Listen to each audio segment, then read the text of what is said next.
Hello, good morning friends, welcome back to our channel. Hi. সকাল সকাল আমার সোনামা তো রেগে কেন বলো তো? আমার সোনামাকে জোর করে ধরে ওষুধ খাইয়ে দিয়েছি, তো আচ্ছা সেই আচ্ছা জন্যই আচ্ছা সোনামা এত রেগে গেছে। দেখছো না, একদম কোলে আমার থাকছে না, শুধু কোল থেকে নেমে যাচ্ছে রাগেতে। সকাল সকাল ঘুম থেকে উঠে সোনামাকে খাইয়ে দাইয়ে নিজে চানটা করে চলে এলাম। এসেই কিন্তু সোনামাকে ওষুধ খাইয়ে দিলাম। ওষুধ খাইয়ে দিয়ে তারপর আমি ভাবলাম নিজের জন্য এক কাপ গ্রিন টি করে নিই। তো গ্রিন টিটা করে নিয়ে দেখো এখানে সোনামাকে কোলে নিয়ে বসে বসে গ্রিন টিটা খাচ্ছি। গ্রিন টিটা জঘন্য খেতে হলেও খেলে কিন্তু নিজেকে অনেক ফ্রেশ লাগে। সোনামাকে একবার ডাক্তার দাদুকে দেখানোর ছিল, সেই জন্য ডাক্তার দাদুর কাছে সোনামাকে নিয়ে চলে এসেছি। 3 দিন 4 দিন আগে সোনামার সর্দিটা একটু বেশিই হয়ে গিয়েছিল, সেই জন্য ডাক্তার দাদু ওষুধ দিয়েছিল, বলেছিল এই ওষুধগুলো খাওয়া আর 3 দিন পর আমার কাছে আনবি, আমি একবার দেখবো সর্দিটা কমেছে কি। ওই জন্যই নিয়ে এসেছি। আমার সোনামা তো এখানে কাউকে ভয় পাচ্ছে না, দেখো নিজে নিজে একা একাই কিন্তু আমাকে ছেড়ে ডাক্তার দাদুর চেম্বারের ভিতরে ঢুকে পড়ছে। পালে পালে পালে মারবে রে।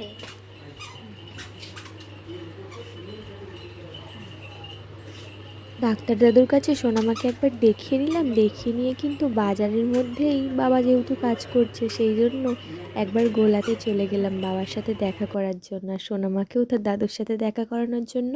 এই দেখো সোনামার দাদুকে ডাকলাম, সোনামাকে একটু কোলে নিয়ে আদর করে দিল। আর সোনামার হাতে যে মাজাটা দেখছো না, ওইটা কিন্তু আমার বাবার এক বন্ধু সোনামাকে ডেকে আদর করে দিল। সোনামাকে নিয়ে বাড়ি ফিরছিলাম, তখনই রাস্তার গায়ে এই সবজির দোকানটায় ঢুকলাম কিছু সবজি নেব বলে। তো সবজি নিয়ে নিলাম। বাবারে বাবা, যা রোদ দিয়েছে আজকে, দেখো রোদে তাতে তাড়াহুড়ো করে বাড়ি এলাম। বাড়ি এসেই কিন্তু সোনামাকে চান করিয়ে দিয়েছি, চান করিয়ে দিয়েই একটা ডিম সেদ্ধ দিয়ে ভালো করে দই দই করে ভাতগুলো মেখে সোনামাকে খাইয়ে দিলাম। খাইয়ে দেওয়ার পরেই আমাদেরও খিদে পেয়ে গিয়েছিল, তাই মায়ের আর আমার ভাত বেড়ে নিয়েছি। আজকে মা রান্না করেছিল ভাত, করলা দিয়ে আলু দিয়ে বেগুন দিয়ে চচ্চড়ি, আর এই যে টকটা, এই টকটা আমি মাকে বলেছিলাম তুমি কিন্তু টকটা আমার জন্য বানাবেই বানাবে। এই যে মুসুর ডালের বড়ি দিয়ে আলু দিয়ে বেগুন দিয়ে আলু দিয়ে পাকা তেঁতুলের টক, আমি বলেছিলাম একটু ঝোল ঝোল করে মা বানাবে, যাতে ভাতে মেখে টকের ঝোলটা খেতে পারি। পুরো ভাত খেয়ে আমার ঘুম পেয়ে গিয়েছিল, তাই সোনামাকে নিয়ে একটু ঘুমিয়ে পড়লাম। এই দেখো ঘুম থেকে উঠে পড়েছি, এখন বিকেল হয়ে গেছে। ঘুম থেকে উঠেই কিন্তু আমি ওখানটা দাঁড়িয়ে দাঁড়িয়ে একটু ভিডিও করছিলাম, আর তখনই এই ভাইটা। বিকেলবেলা একটু প্ল্যান হলো, আমরা অনেক সবাই মিলে কিন্তু একটু ঠাকুর দেখতে যাব। কি ঠাকুর যেন, ভীম ঠাকুর। আমাদের গ্রামের পাশেই এক জায়গায় ভীম পুজো হচ্ছে, সেখানেই কিন্তু আমরা চলে যাচ্ছি ভীম ঠাকুর দেখতে। দেখো সন্ধেবেলা কিন্তু সেজে গুজে সবাই মিলে বেরিয়ে পড়েছি। আমি, আমার সোনামা, আমার মা, পাশের বাড়ির একটা দাদা বৌদি, পাশের বাড়ির কাকিমা, অনেক সবাই মিলে কিন্তু আমরা 10-12 জন মিলে গিয়েছি। এই দেখো এখানে কিন্তু ছোটোখাটো একটা মেলাও বসেছে। এই দেখো এই ভীম ঠাকুরটাই আমরা দেখতে এসেছি। এখানে অনেকগুলোই খাবারের দোকান, একটা খেলনার দোকান, অনেক কিছুই বসেছিল। পাশে খেলাও হচ্ছিল, বাচ্চাদের খেলা, বড়দের খেলা, অনেক কিছু খেলা হচ্ছিল। আমরা যখন ছোটোবেলায় স্কুলে পড়তাম তখন এই ভীম পুজোর সময় এই ভীম ঠাকুরটাকে আমরা প্রতিদিন দেখতে আসতাম, যতদিন না ভীম ঠাকুরটা বিসর্জন হয়, কারণ ঠাকুরটা হচ্ছে আমাদের স্কুলের পাশেই। ফার্স্ট সেকেন্ড থার্ড 3 জন হয়েছে। সৌমেন রুইদার, সৌভিক কর্মকার, ওই যে পাশের বাড়ির ছোট্ট ভাইটা আছে না, ও তো আমাদের সাথে এসেছিল ওর মায়ের সাথে। দেখো ও কিন্তু শুধু ওর মা বলছে ও নাকি বড় বড় গাড়িগুলো দেখছে কিনবে বলে, কিন্তু এই বড় বড় গাড়িগুলো অনেক দাম বলছিল, কারণ ওখানে তো একটাই খেলনার দোকান বসেছিল, সেই জন্যই বেশি বেশি বাড়িয়ে বাড়িয়ে দাম বলছিল, তাই আমরা কেউ ওখান থেকে খেলনা কিনিনি। চলো এবার তোমাদের দেখাই আমরা কী কী কিনলাম। এখানে জিলিপি ভাজছিল, সেই জন্য আমরা কিছু জিলিপি কিনে নিয়েছিলাম। আর এদিকে মা আর কাকিমা দুজন মিলে খাচ্ছিল ঘুগনি। আমি আর ভাই এদিকে কোলে নিয়ে সোনামাকে দাঁড়িয়ে আছি, আর সোনামা তো আমাদের কোলেই নাচতে আরম্ভ করে দিয়েছে গান শুনে।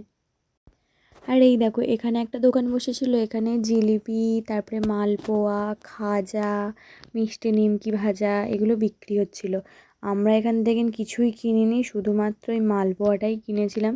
আর বাড়িতে এসে মালপোয়াটা খেয়ে বাপরে বাপ, আমি ভাবছিলাম যে আমি কেন কিনলাম।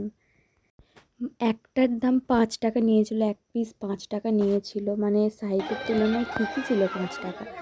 মানে খেতে জাস্ট পুরো পিটি ইচ্ছিরি খেতে, একদমই ভালো নয়, পুরো শক্ত, আমি দাঁতে করে চিবাতে পারিনি।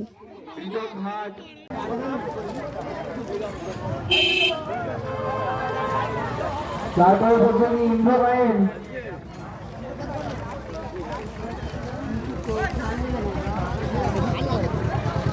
যার যেটা খেতে ইচ্ছা করছিল সে সেটাই কিনছিল, আর এই কাকিমা এখানে ঝটপট কিনছিল। আমি কাকিমাকে দেখে এদিকে এলাম, এসে দেখলাম এই লোকটার কাছে কিন্তু বাদামও আছে। তাই আমি অল্প করে কিছু বাদাম কিনে নিলাম। বাদাম কিনে নিয়ে ভীম ঠাকুরকে টাটা বাই বাই বলে আমরা সবাই বাড়ির দিকে রওনা হলাম।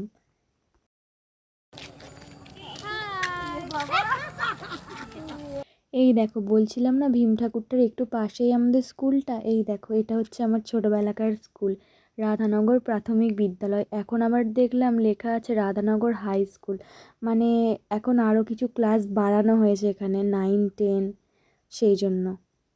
সবাই মিলে গল্প করতে করতে চলে এলাম বাড়ি। বাড়ি এসে কিন্তু দেখলাম বাবা বাড়ি চলে এসেছে বাজার থেকে। বাবা তো আমাদের সাথে ঠাকুর দেখতে যায়নি, বাবা বাজারে গিয়েছিল। তারপরে সবাই মিলে যেগুলো এনেছিলাম সেগুলো নিয়ে খেতে বসে পড়লাম। এখানে দেখো চাউমিন নিয়েছি, বাদাম, মালপোয়া, জিলিপি সব কিছু নিয়েছি। আমি তো আগে মালপোয়াটা মানে খেতে ইচ্ছে করেছিল বলে কিনেছিলাম, খেয়ে দেখলাম পুরো একদম বাজে খেতে।